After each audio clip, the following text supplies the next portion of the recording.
Мы напоминаем, что у нас до окончания квалификационных заездов осталось буквально 10 минут. И совсем скоро мы начнем финальные заезды.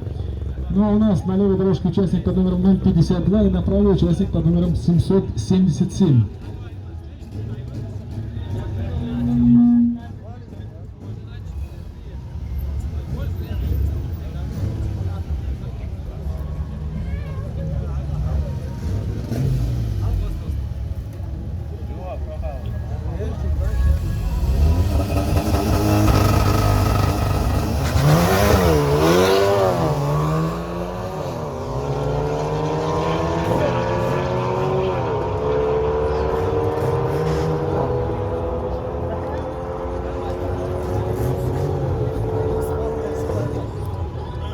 Итак, у нас есть итоги, и итоги таковы.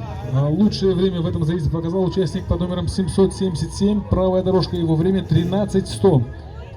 Номер 52 показал время 13:590.